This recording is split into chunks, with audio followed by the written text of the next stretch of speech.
Good morning and Jai Bharat to all my dear student. તો lecture number 3 ની અંદર again આપણે બે ટોપિક કવર કરશું. Theoretical topic. પહેલો ટોપિક સ્થિતિ ઉર્જા, જેને ઇંગ્લિશમાં કહેવાય પોટેન્શિયલ એનર્જી. અને ઉર્જાના સંદર્ભમાં જ બળના પ્રકાર આ અલગ પ્રકારે છે. સંપર્ક બળ ને ક્ષેત્ર બળ એ રીતે નથી, પણ ઉર્જાના સંદર્ભની અંદર આપણે બળના બે પ્રકાર ભણવાના છીએ.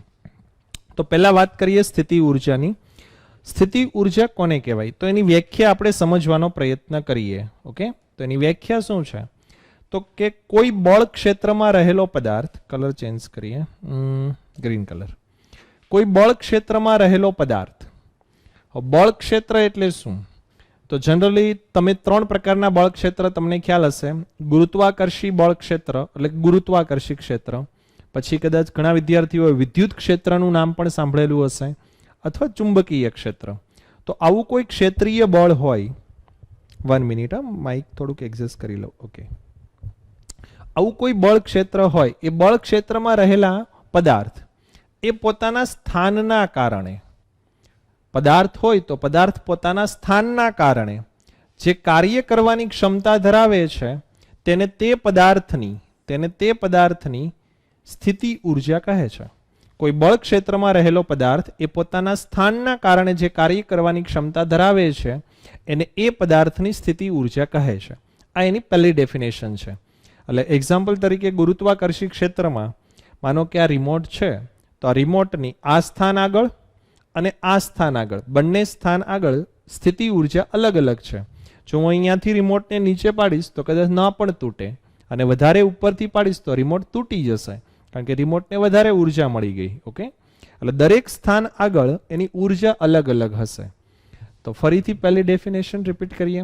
કોઈ બળ ક્ષેત્રમાં રહેલો પદાર્થ પોતાના સ્થાનના કારણે જે કાર્ય કરવાની ક્ષમતા ધરાવે છે તેને તે પદાર્થની તે સ્થાન પાસેની સ્થિતિ ઉર્જા કહે છે. That is A first definition. બીજી વાત કરીએ કોઈ તંત્રની. તંત્ર એટલે શું? તંત્ર એટલે એક્ઝામ્પલ તરીકે આપણે એક સ્પ્રિંગ લઈએ, યા તો કોઈ રબર લઈ શકાય. તો આવું કોઈ તંત્ર હોય એ પોતાની સંરચનાને કારણે જે કાર્ય કરવાની ક્ષમતા ધરાવે છે તેને તે તંત્રની સ્થિતિ ઉર્જા કહે છે. એક્ઝામ્પલ તરીકે તમે કોઈ સ્પ્રિંગ છે, એ સ્પ્રિંગને થોડી ખેંચો અને પછી છોડી દો તો તમારા હાથ ઉપર વાગશે નહીં, તમને ઈજા નહીં થાય. પણ એ જ સ્પ્રિંગને વધારે ખેંચો અને પછી અહીંયાથી રિલીઝ કરો તો ફટ કરતી તમારા હાથ ઉપર વાગશે, મે બી હાથ ઉપર લોહી પણ નીકળશે. તો અહીંયા શું થાય છે, જેમ જેમ તંત્રની સંરચના બદલાય એમ એની કાર્ય કરવાની ક્ષમતા વધતી જાય છે. તો કોઈ તંત્ર હોય આવું કે જે પોતાની સંરચનાને કારણે જે કાર્ય કરવાની ક્ષમતા ધરાવતું હોય તો એને એ તંત્રની સ્થિતિ ઉર્જા કહે છે. તો આ સ્થિતિ ઉર્જાની જુદા જુદા પરિપ્રેક્ષમાં બે પ્રકારની ડેફિનેશન છે. આપણે મટીરિયલની અંદર બંને ડેફિનેશન લખેલી છે, તો પીડીએફ મટીરિયલ તમે વાંચજો અને એની અંદરથી તમે જોઈ લેજો. ઓકે, બીજી વસ્તુ શું થાય છે કે સ્થિતિ ઉર્જા જે છે, સ્થિતિ ઉર્જા એ પદાર્થની સ્થિતિ અથવા જો તંત્ર હોય તો એ તંત્રની ગોઠવણીને અનુલક્ષીને સંગ્રહિત થતી ઉર્જા છે. સ્થિતિ ઉર્જા એ પદાર્થની સ્થિતિ એટલે કે એની પોઝિશન અથવા એની ગોઠવણી કેવી રીતે છે, એટલે કે એને ખેંચવામાં આવે છે કે દબાવવામાં આવે છે કે વોટેવર જે કંઈ પણ કરવામાં આવે છે એને અનુલક્ષીને એની સાથે સંગ્રહિત થતી ઉર્જા છે. ખાસ ઇમ્પોર્ટન્ટ, જ્યારે આ ગોઠવણી અથવા એ સ્થિતિમાંથી એને મુક્ત કરવામાં આવે ત્યારે પદાર્થની સ્થિતિ ઉર્જા ગતિ ઉર્જામાં રૂપાંતરણ પામે છે. તમને ખ્યાલ છે કે આ રિમોટને હું કોઈ પણ સ્થિતિમાંથી મુક્ત કરું, એટલે કે આ સ્થિતિમાંથી મુક્ત કરું તો એની સ્થિતિ ઉર્જા શેમાં કન્વર્ટ થશે? ગતિ ઉર્જામાં કન્વર્ટ થશે. આ પદાર્થ ફટાફટ ગતિ ઉર્જા પ્રાપ્ત કરવા લાગશે. સ્પ્રિંગને ખેંચી મુક્ત કરું તો સ્પ્રિંગ શું કરશે? ગતિ સાથે કામ કરશે. એટલે સ્થિતિ ઉર્જાનું ગતિ ઉર્જામાં રૂપાંતરણ થવા લાગે છે. આવી સ્થિતિ ઉર્જા ત્રણ પ્રકારની છે: ગુરુત્વીય સ્થિતિ ઉર્જા, સ્થિતિસ્થાપકીય સ્થિતિ ઉર્જા અને વિદ્યુતીય સ્થિતિ ઉર્જા. આપણે વાત કરશું આ બેની, ગુરુત્વીય સ્થિતિ ઉર્જાની અને સ્થિતિસ્થાપકીય સ્થિતિ ઉર્જાની. માત્ર બે વસ્તુ આપણે આ ચેપ્ટરની અંદર ભણશું. આ તમે 12th સ્ટાન્ડર્ડમાં ભણશો.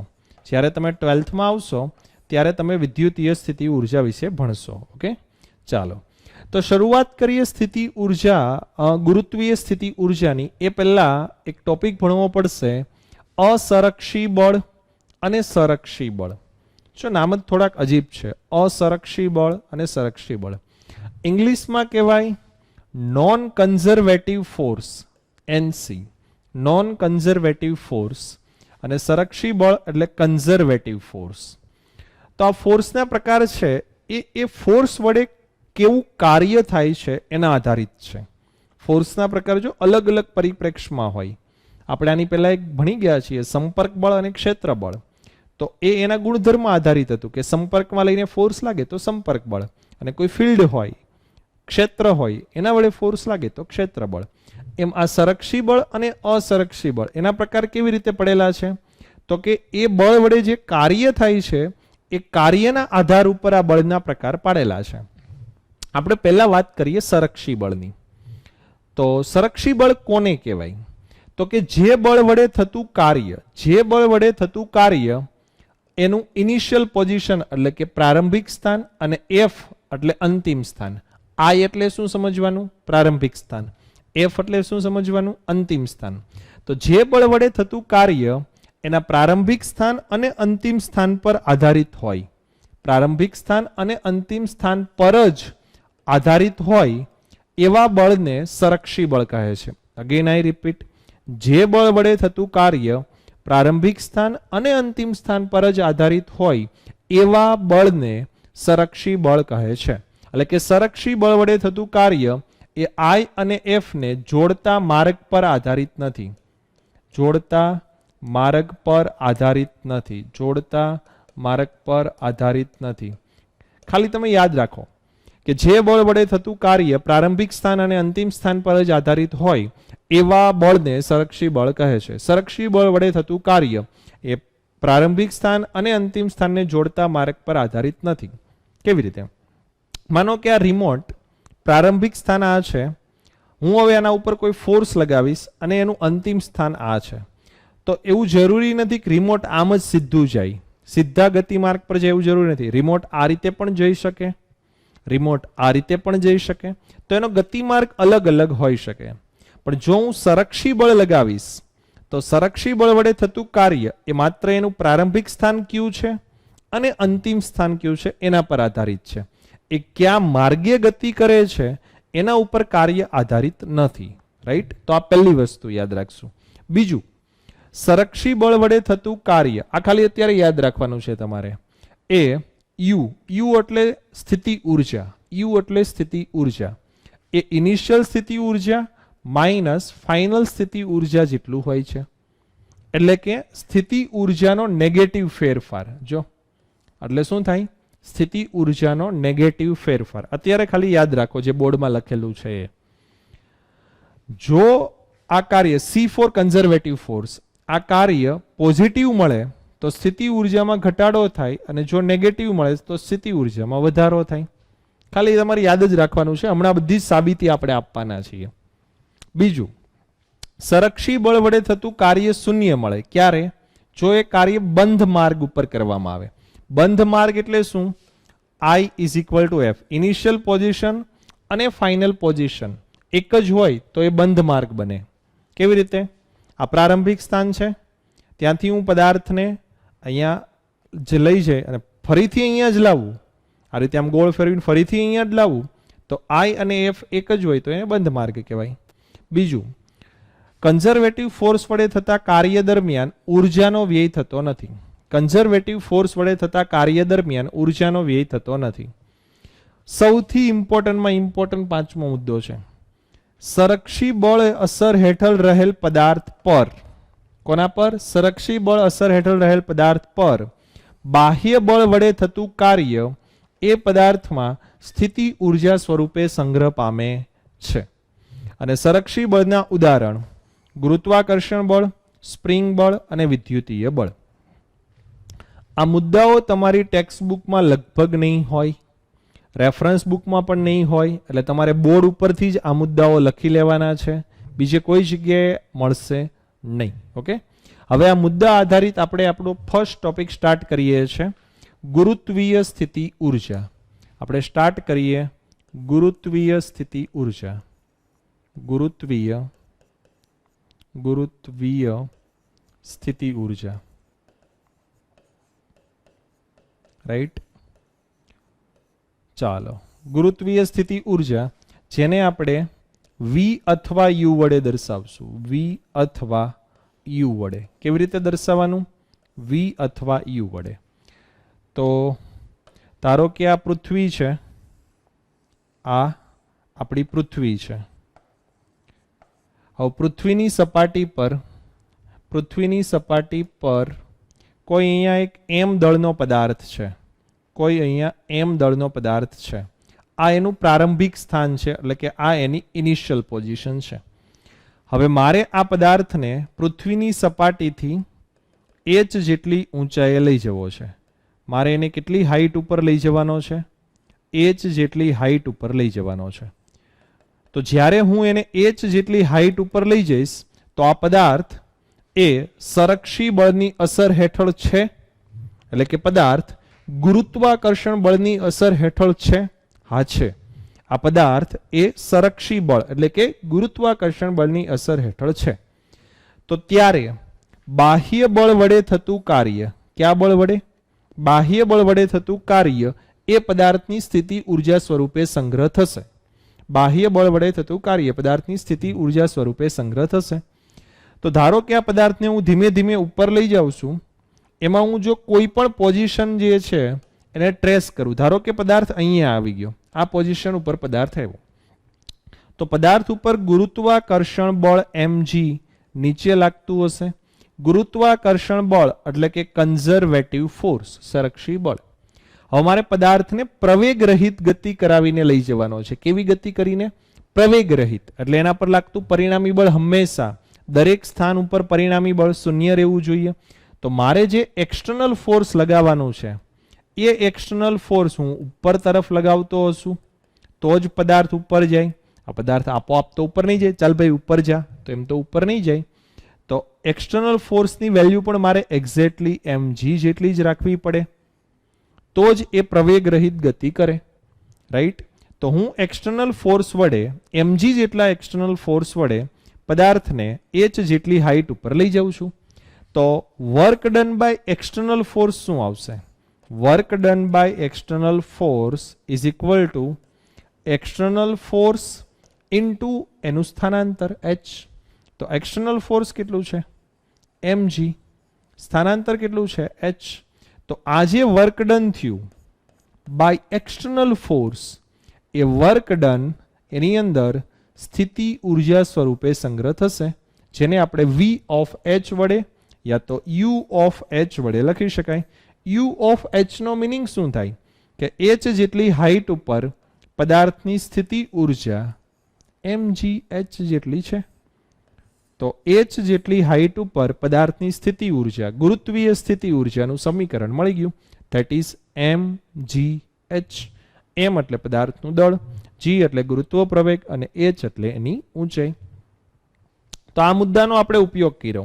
સંરક્ષી બળ અસર હેઠળ રહેલ પદાર્થ પર બાહ્ય બળ વડે થતું કાર્ય work done by external force એમાં સ્થિતિ ઉર્જા સ્વરૂપે સંગ્રહ થાય છે. ચાલો આ મુદ્દાનો આપણે ઉપયોગ કર્યો. આ બધા જ મુદ્દાઓની આપણે સાબિતી આપીએ. બરાબર છે. પહેલો મુદ્દો, કન્ઝર્વેટિવ ફોર્સ વડે થતું કાર્ય I અને F પર જ આધાર રાખે છે. અહીંયા તો આપણે એક્સટર્નલ ફોર્સ વડે કાર્ય મેળવેલું છે. મારે આ જ કેસની અંદર મારે કન્ઝર્વેટિવ ફોર્સ એટલે કે ગુરુત્વાકર્ષણ બળ વડે થતું કાર્ય લખવું હોય તો શું લખી શકાય? જો આ જ કેસ છે પણ એની અંદર હું બીજા એંગલથી જોઉં છું, આપણે જોવાનો એંગલ બદલી નાખીએ. મારે લખવું છે work done by conservative force. તો કન્ઝર્વેટિવ ફોર્સ છે ગુરુત્વાકર્ષણ બળ જે નીચે લાગે છે. ગુરુત્વાકર્ષણ બળ ક્યાં લાગે છે? નીચે લાગે છે. તો જો અહીંયા ફોર્સ નીચે લાગે છે અને પદાર્થ ઉપર તરફ h જેટલું સ્થાનાંતર કરે છે તો બળ અને ફોર્સ વચ્ચેનો એંગલ કેટલો થયો? 180 ડિગ્રી. બળ અને ફોર્સ વચ્ચેનો એંગલ કેટલો થયો? 180 ડિગ્રી. તો કન્ઝર્વેટિવ ફોર્સ વડે થતું કાર્ય એટલે કે conservative force into displacement into cos 180 ડિગ્રી. તો work done by conservative force is equal to minus f of c into h, that is minus mgh. તો કન્ઝર્વેટિવ ફોર્સ વડે થતું કાર્ય કેટલું મળે છે આપણને? Minus mgh. તો આ બીજો મુદ્દો યાદ રાખશું, કન્ઝર્વેટિવ ફોર્સ વડે થતું કાર્ય mgh. જો ઘણી વખત એવું થતું હશે કે એક બોડી જે છે એ આમ સ્થાનાંતર કરતી હશે, તો એના ઉપર અનેક પ્રકારના ફોર્સ લાગતા હોય. તમારે ખાસ એ ધ્યાન રાખવાનું છે કે કયા ફોર્સ વડે તમને કાર્ય પૂછેલું છે.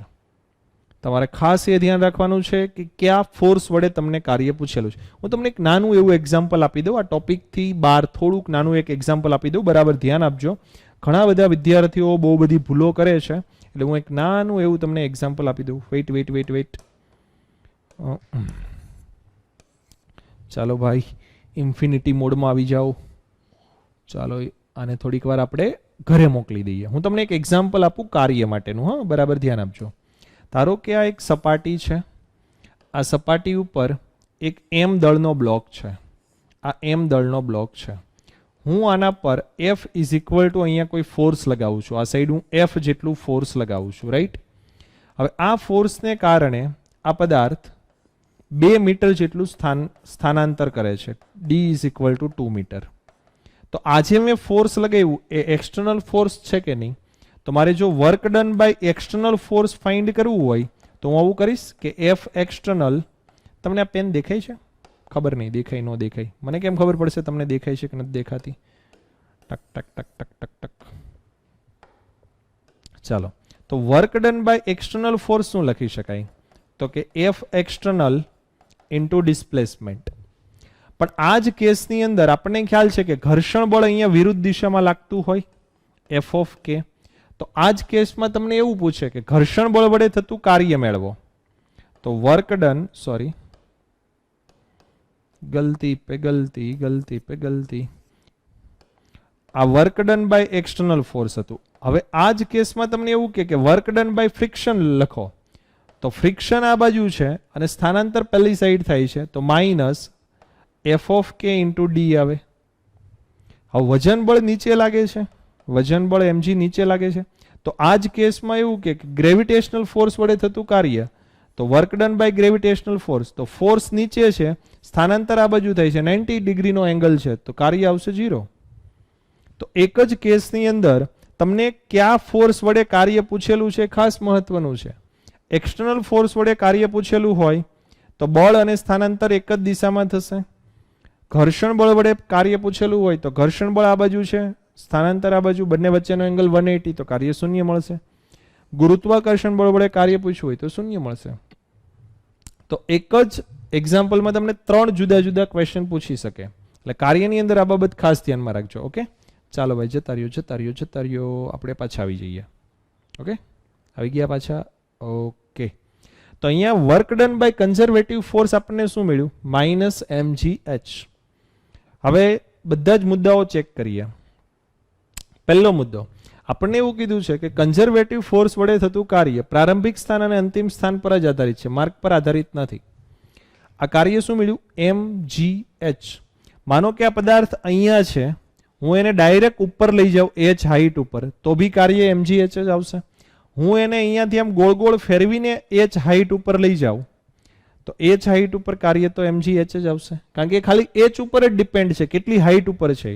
હું અહીંયાથી ગોળ ગોળ ફેરવીને લઈ જાઉં તો પણ mgh જ આવશે. આ h ની વેલ્યુ ચેન્જ નહીં થાય ને, તમે કોઈ બી માર્ગે લઈ જાઓ તો કાર્ય માત્ર પ્રારંભિક સ્થાન અને અંતિમ સ્થાન પર જ આધારિત છે, માર્ગ પર આધારિત નથી, કન્ઝર્વેટિવ ફોર્સ વડે. ચાલો, work done by conservative force એ તમને શું મળશે? U initial minus U final. Check કરીએ. Work done by conservative force check કરી લઈએ કે આવું મળે છે. તો work done by conservative force U initial, તો U ઇનિશિયલ એટલે આ પૃથ્વી પરની સપાટી થઈ, તો અહીંયા હાઈટ 0 છે, તો કાર્ય શું થયું? 0. સોરી, સ્થિતિ ઉર્જા શું થઈ? 0. H0 તો સ્થિતિ ઉર્જા 0 માઇનસ U ફાઇનલ, તો ફાઇનલ પોઝિશન ઉપર સ્થિતિ ઉર્જા શું છે? Minus mgh. તો ફાઇનલ આન્સર શું આવ્યો? mgh. તો અહીંયા મેં આ U ઇનિશિયલ લખ્યું હતું અને આ U ફાઇનલ લખ્યું હતું, તો એ મને માઇનસ mgh મળ્યું, અને માઇનસ mgh એ work done by conservative force છે કે નહીં? તો second relation, work done by conservative force is equal to U initial minus U final, એટલે કે negative change of potential energy. જો આ પોઝિટિવ હોય તો સ્થિતિ ઉર્જામાં ઘટાડો થાય ને નેગેટિવ હોય તો સ્થિતિ ઉર્જામાં વધારો થાય. અહીંયા જો work done by conservative force કેવું છે? નેગેટિવ છે. તો જો તો શું થાય છે કે નેગેટિવ શું કામ મળે છે? આપણી ઇનિશિયલ પોઝિશન આ છે, આપણી ઇનિશિયલ પોઝિશન આ છે, ત્યાંથી તમે એને ફાઇનલ પોઝિશન પર લઈ જાઓ છો, લઈ જાઓ છો. તો અહીંયાથી અહીંયા લઈ જાઓ છો તો સ્થિતિ ઉર્જામાં શું થાય છે? વધારો થાય છે. તો વર્ક ડન જો નેગેટિવ હોય તો શું થશે? વધારો. એનાથી ઉલટું આપણે વિચારીએ. ધારો કે કોઈ પદાર્થ એ ઓલરેડી h હાઈટ ઉપર છે, ધારો કે કોઈ પદાર્થ ઓલરેડી અહીંયા છે, આ એની ઇનિશિયલ પોઝિશન છે. ધારો કે આ 2 મીટર ઊંચાઈ ઉપર છે. કેટલી ઊંચાઈ ઉપર છે? 2 મીટર. આ એની ઇનિશિયલ પોઝિશન છે. ગુરુત્વાકર્ષણ બળ નીચે લાગશે અને ધારો કે આ પદાર્થ અહીંયા નીચે પડી જાય, ફાઇનલ પોઝિશન આ આવી જાય, તો અહીંયા શું થયું? સ્થિતિ ઉર્જામાં ઘટાડો થયો. ઉર્જામાં શું થયો? સ્થિતિ ઉર્જામાં ઘટાડો થયો. અહીંયા work done by conservative force મેળવો તો કન્ઝર્વેટિવ ફોર્સ ગુરુત્વાકર્ષણ બળ mg નીચે લાગશે અને સ્થાનાંતર પણ નીચે છે, તો 2 મીટર નીચે આવશે. તો વર્ક ડન કેવું આવશે? પોઝિટિવ જ આવશે કે નહીં? તો જો વર્ક ડન પોઝિટિવ આવે, વર્ક ડન કેવું આવે? પોઝિટિવ, તો સ્થિતિ ઉર્જામાં ઘટાડો થાય અને જો વર્ક ડન નેગેટિવ આવે તો સ્થિતિ ઉર્જામાં વધારો થાય. તમે શાંતિથી વિચારજો, બહુ સિમ્પલ વસ્તુ છે, સમજાઈ જશે. બંધ માર્ગ ઉપર થતું કાર્ય શૂન્ય, એ તો બહુ સિમ્પલ છે. તમે પદાર્થને અહીંયાથી અહીંયા લઈ જાઓ, આ ઇનિશિયલથી ફાઇનલ પર લઈ ગયા અને અગેન પાછા અહીંયા લાવી દો, તો આ રીતે તમે પદાર્થને ફેરવો તો ટોટલ વર્ક ડન કેવું થઈ જાય? શૂન્ય. કારણ કે અહીંયાથી અહીંયા લઈ જશો તો વર્ક ડન આવશે -mgh અને ઉપરથી ફરીથી નીચે લાવી દેશો તો વર્ક ડન આવશે +mgh. આવશે કે નહીં આવે? તો ટોટલ કાર્ય થઈ જશે શૂન્ય.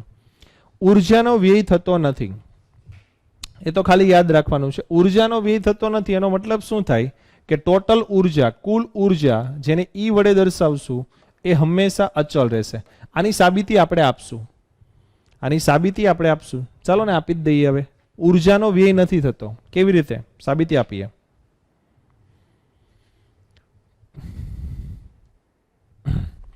ઉર્જાનો વ્યય નથી થતો એની સાબિતી આપી દઈએ આપણે. પહેલા થોડુંક આપણું જે રફ વર્ક છે ને કાઢી નાખીએ, એટલે જેથી આ નડતું બંધ થાય.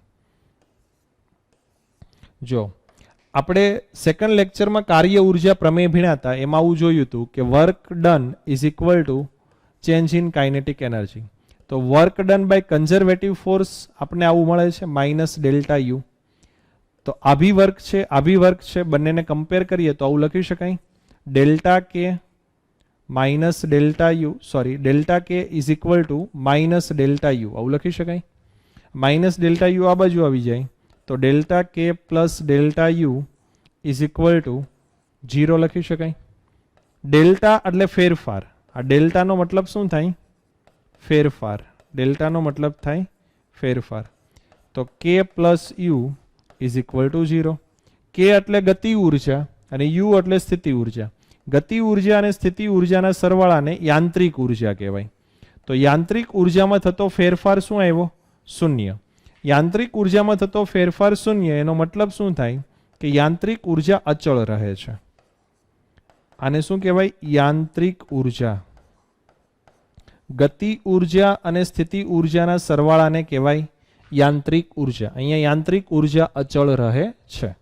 તો ચાલો આ બીજો મુદ્દો 4 નંબરનો પોઈન્ટ સાબિત થઈ ગયો કે ઉર્જાનો વ્યય થતો નથી, યાંત્રિક ઉર્જા અચળ રહે છે. 5 નંબરનો મુદ્દો આપણે ઓલરેડી પ્રૂવ કરી દીધો છે.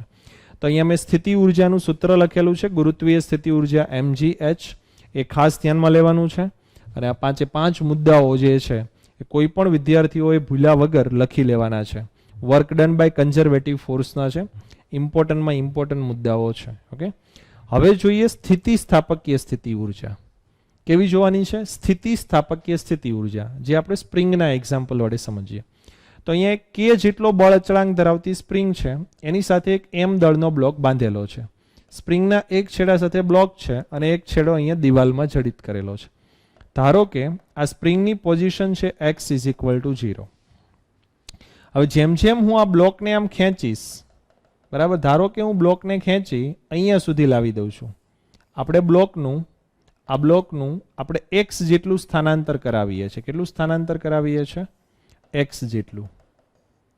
તો જેમ જેમ આપણે બ્લોકને ખેંચીએ એમ સ્પ્રિંગની અંદર એક પ્રકારનું પુનઃસ્થાપક બળ ઉત્પન્ન થશે, રીસ્ટોરિંગ ફોર્સ. ઇંગ્લિશમાં કહેવાય રીસ્ટોરિંગ ફોર્સ. સ્પ્રિંગમાં એક પુનઃસ્થાપક બળ ઉત્પન્ન થશે અને એ જે પુનઃસ્થાપક બળ છે એ સ્થાનાંતરના સમપ્રમાણમાં છે અને એની વિરુદ્ધ દિશામાં છે. તો પ્રપોર્શનલની સાઇન દૂર કરશું તો આને લખી શકાય F is equal two -kx. તો આ જે ફોર્સ ઉત્પન્ન થાય એને કહેવાય સ્પ્રિંગમાં ઉત્પન્ન થતું પુનઃસ્થાપક બળ. કેને કહેવાય? સ્પ્રિંગનો બળ અચળાંક. K ઇઝ ઇક્વલ ટુ સ્પ્રિંગનો બળ અચળાંક. સ્પ્રિંગનો બળ અચળાંક જેનો SI એકમ થશે ન્યૂટન પર મીટર. ઓકે, તો સ્પ્રિંગમાં એક ફોર્સ ઉત્પન્ન થાય છે -kx. હવે આપણે શું કરવું છે? જો અહીંયા જે ફોર્સ છે એની વેલ્યુ કોન્સ્ટન્ટ નથી. આ જો ફોર્સ x ઉપર ડિપેન્ડ છે એટલે આને આપણે ચલ બળ કહેશું. આને કેવું બળ કહેશું? ચલ બળ. રાઈટ. હવે આ સ્પ્રિંગ ફોર્સ એ કન્ઝર્વેટિવ ફોર્સ છે. તો આ બ્લોક કન્ઝર્વેટિવ ફોર્સની અસર હેઠળ છે. તો હું અહીંયા એક્સટર્નલ ફોર્સ વડે જે કંઈ પણ કાર્ય કરીશ એ એક્સટર્નલ ફોર્સ વડે થતું કાર્ય એ સ્થિતિ ઉર્જામાં સંગ્રહિત થશે. Work done by external force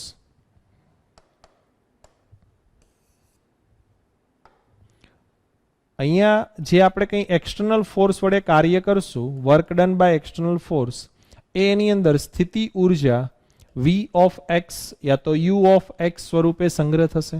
તો એ સ્થિતિ ઉર્જાનું મારે સમીકરણ મેળવવું છે. તો અહીંયા જેટલું ફોર્સ લાગે છે એટલું જ ફોર્સ આપણે અહીંયા લગાવવાનું છે અને પ્રવેગ રહિત ગતિ કરાવવાની છે. તો work done by external force is equal to integration of 0 to x external force into dx. આવું લખી શકાય. તો 0 ટુ x એક્સટર્નલ ફોર્સ આપણે કેટલું લગાવશું? એક્ઝેક્ટલી સ્પ્રિંગ ફોર્સ જેટલું. સો kx ઇન્ટુ dx. અત્યારે બળ અને સ્થાનાંતર એક જ દિશામાં છે એટલે cos 0 0 1 થઈ જશે. k અચળ, આ x નું ઇન્ટિગ્રેશન શું થાય? તો કે x²/2. લિમિટ આવશે 0 થી x. તો કે એક વખત x ની જગ્યાએ x મેકો તો x²/2 જ રહેશે અને માઇનસ કરીને 0 મેકો તો 0 થઈ જશે. તો આ થશે k x²/2. થોડુંક વ્યવસ્થિત લખીએ તો work done by external force શું આવે? 1/2 kx². તો 1/2 kx² એ સ્પ્રિંગની અંદર સંગ્રહિત થતી સ્થિતિ ઉર્જાનું સમીકરણ છે. જો સ્પ્રિંગને x જેટલી ખેંચવામાં આવે તો સ્પ્રિંગમાં સંગ્રહિત થતી ઉર્જા કેટલી થશે? 1/2 kx². કેટલી થશે?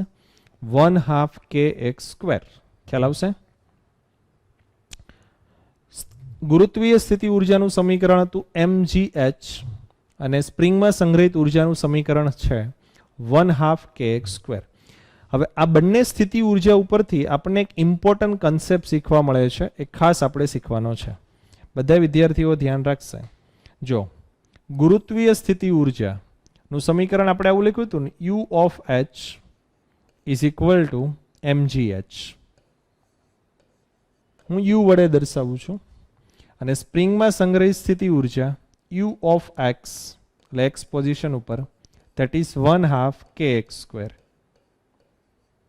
સ્થિતિ ઉર્જા જે છે એ માત્ર સંરક્ષી બળ માટે જ વ્યાખ્યાયિત કરી શકાય, અસંરક્ષી બળ માટે વ્યાખ્યાયિત ના કરી શકાય. તો જો તમને સ્થિતિ ઉર્જા આપેલી હોય અને તમારે સંરક્ષી બળની વેલ્યુ જોતી હોય તો કેવી રીતે મેળવી શકાય? તો કન્ઝર્વેટિવ ફોર્સ કેવી રીતે મેળવી શકાય? તો કે જે કંઈ પણ સ્થિતિ ઉર્જા હોય એ સ્થિતિ ઉર્જાનું x ની સાપેક્ષે વિકલનનું ઋણ મૂલ્ય તમને કન્ઝર્વેટિવ ફોર્સ આપે. -du/dx is equal two conservative force. તો આપણે આની અંદર ચેક કરીએ. અહીંયા સ્થિતિ ઉર્જા છે એનું વિધેય છે. આ જેનું વિધેય હોય ને એની સાપેક્ષે કરવાનું. આ h નું વિધેય છે તો x ની સાપેક્ષે વિકલન કરવાનું. આ x નું વિધેય છે તો x ની સાપેક્ષે વિકલન કરવાનું અને એ વિકલનનું ઋણ મૂલ્ય એટલે તમને કન્ઝર્વેટિવ ફોર્સ મળી જશે. જો આપણે ટ્રાય કરીએ મળે છે કે નહીં. ગુરુત્વાકર્ષણ બળના કેસની અંદર જોઈએ તો આનું વિકલનનું ઋણ મૂલ્ય આપણે લઈએ તો conservative force minus D U of H, તો આ એચ નું વિધેય છે તો એનું આપણે એચ ની સાપેક્ષે વિકલન કરીએ તો એમ અને જી અચળ છે તો એચ નું વિકલન શું થઈ જાય 1, તો આ માઇનસ એમ અચળ જી અચળ અને એચ નું વિકલન થઈ ગયું 1, તો કન્ઝર્વેટિવ ફોર્સ શું મળ્યું માઇનસ mg. તો જુઓ તો ગુરુત્વાકર્ષણ બળ માઇનસ mg હોય છે, માઇનસ એટલે નીચે તરફ હોય છે, તો મળી ગયું કન્ઝર્વેટિવ ફોર્સ. એ જ રીતે જો આની અંદર ચેક કરી લઈએ, conservative force is equal to minus અહીંયા આવશે ડી યુ ઓફ એક્સ, આ એક્સ નું વિધેય છે તો એક્સ ની સાપેક્ષે વિકલન કરવાનું, તો 1/2 અને કે અચળ છે તો આ માઇનસ આ 1/2 અને કે અચળ, આ એક્સ સ્ક્વેરનું એક્સની સાપેક્ષે વિકલન શું થાય તો કે 2x, તો 2 કેન્સલ તો શું આવશે અહીંયા માઇનસ kx આવ્યું. તો જો તો સ્પ્રિંગના કેસમાં કન્ઝર્વેટિવ ફોર્સ માઇનસ kx છે, દેખાય છે કન્ઝર્વેટિવ ફોર્સ માઇનસ kx છે કે નહીં. તો સ્થિતિ ઉર્જા પરથી કન્ઝર્વેટિવ ફોર્સ મેળવવા માટેની આ એક ઇમ્પોર્ટન્ટ ફોર્મ્યુલા છે. દરેક વિદ્યાર્થી આ ફોર્મ્યુલા નોટ ડાઉન કરી લેશે ભૂલા વગર. ઓકે, તો સ્થિતિ ઉર્જાનું કામ અહીંયા પૂરું. ગુરુત્વીય સ્થિતિ ઉર્જા અને સ્થિતિસ્થાપકીય સ્થિતિ ઉર્જા, કન્ઝર્વેટિવ ફોર્સનું કામ પૂરું. ખાલી નોન કન્ઝર્વેટિવ ફોર્સ માટેના મુદ્દા ખાલી વાંચી જવાના છે, બધા જ મુદ્દાઓ વિરુદ્ધ છે. નોન કન્ઝર્વેટિવ ફોર્સ વડે થતું કાર્ય માર્ગ પર આધારિત છે, પહેલામાં શું હતું માર્ગ પર આધારિત નથી. ઉર્જાનો વ્યય થશે, કન્ઝર્વેટિવ ફોર્સ વડે કાર્ય થાય તો ઉર્જાનો વ્યય થાય. પહેલા હું કન્ઝર્વેટિવ ફોર્સનું એક્ઝામ્પલ આપી દઉં. એનું સારામાં સારું એક્ઝામ્પલ છે ઘર્ષણ બળ. ઘર્ષણ બળની અંદર દરેક પ્રકારના ઘર્ષણ બળ આવી જશે, બરાબર છે. તો જો ઘર્ષણ બળ ઉર્જાનો વ્યય કરે છે, તમે કોઈ બોલને સપાટી ઉપર ગબડાવો તો ઘર્ષણને કારણે એની ઉર્જાનો વ્યય થશે, તો સારામાં સારું એક્ઝામ્પલ ઘર્ષણ બળ, ઉર્જાનો વ્યય થશે. બંધ માર્ગ માટે કાર્ય ડઝ નોટ ઇક્વલ ટુ 0 આવશે અને સ્થિતિ ઉર્જા વ્યાખ્યાયિત કરી શકાતી નથી. કોઈ પણ કન્ઝર્વેટિવ ફોર્સ માટે સ્થિતિ ઉર્જા વ્યાખ્યાયિત કરી શકાતી નથી. તો આ ખાલી મુદ્દા યાદ રાખવાના છે અસંરક્ષી બળ માટે. આઈ થિંક તમારી બુકમાં કે કોઈ જગ્યાએ છે કે નહીં મને ખ્યાલ નથી, પણ તમે ન હોય તો બોર્ડ ઉપરથી લખી લેજો. Okay, thank you.